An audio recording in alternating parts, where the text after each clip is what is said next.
This is a land where history bites back. From Spanish galleons to the space race, it is beautiful, deadly, and forever untamed. 12,000 years ago, Florida was not a swamp, but an arid, limitless savanna twice its current size. Here, Paleo-Indians hunted giants. For centuries, the southwest coast was ruled by the Calusa, the Shell Indians. They were unique in human history, a complex, powerful kingdom that built massive cities without ever farming, thriving solely on the sea. In 1513, Juan Ponce de León arrived during the season of flowers, naming the land La Florida.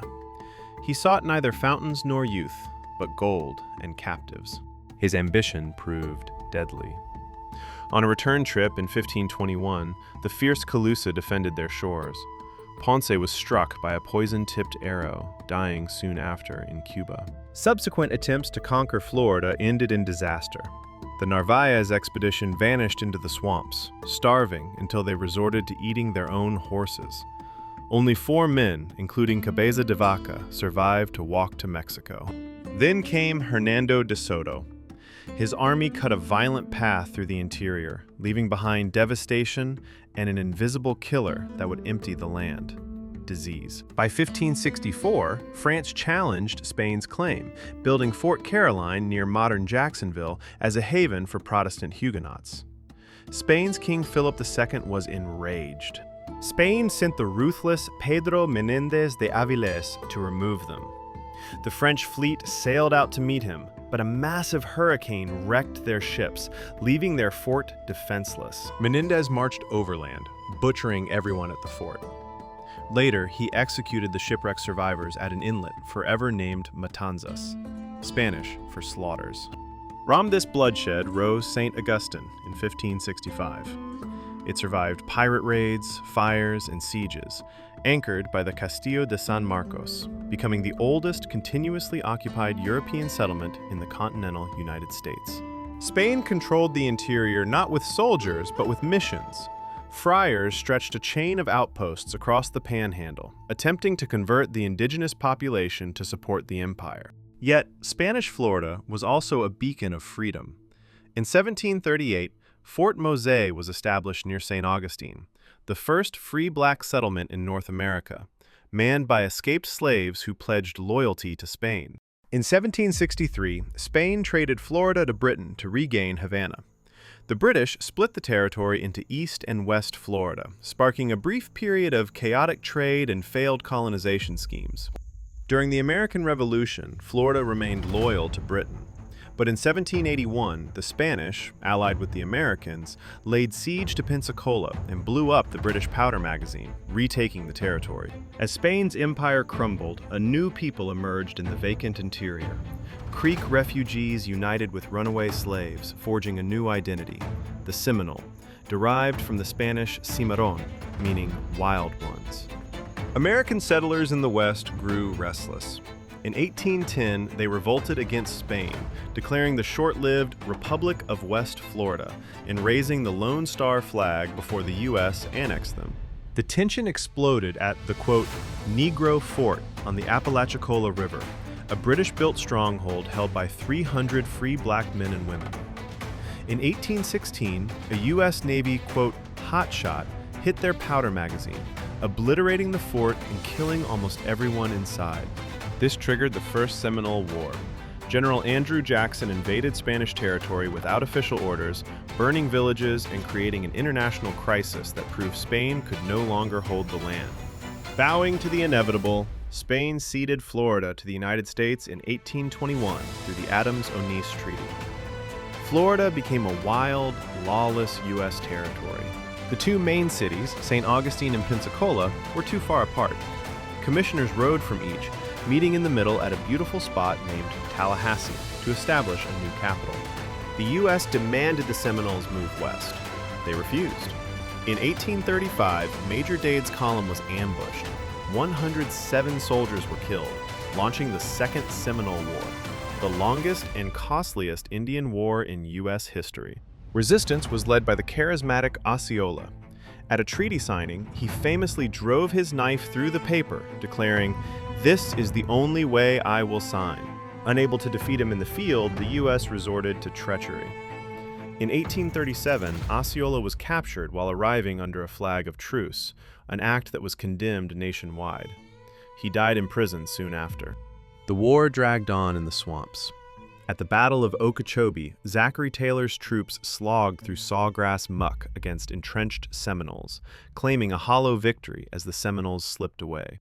By 1842, the U.S. simply declared victory and left. But they had failed.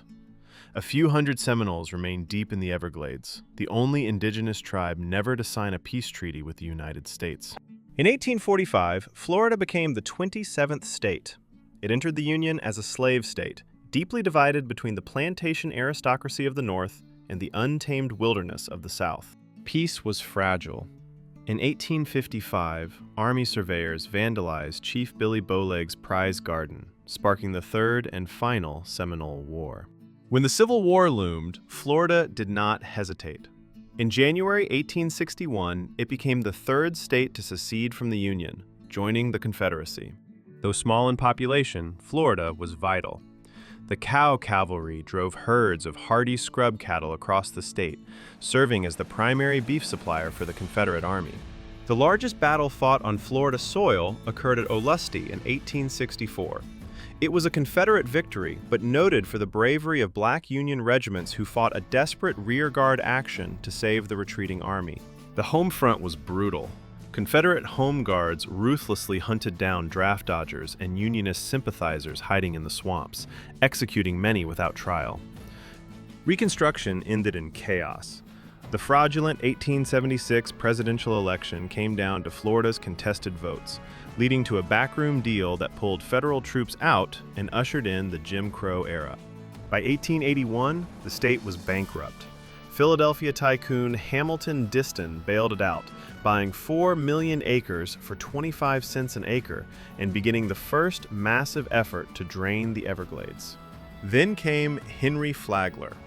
A partner in Standard Oil, he arrived in St. Augustine and saw potential where others saw only sand and mosquitoes. He would build a Riviera in the wilderness. His railroad pushed south, spurred by disaster. The great freezes of the 1890s devastated Central Florida citrus. Miami's Julia Tuttle sent Flagler a box of fresh orange blossoms, proving the frost stopped further south. In 1898, Tampa became the staging ground for the Spanish-American War. The city swelled with troops, including Teddy Roosevelt and his Rough Riders, preparing to invade Cuba.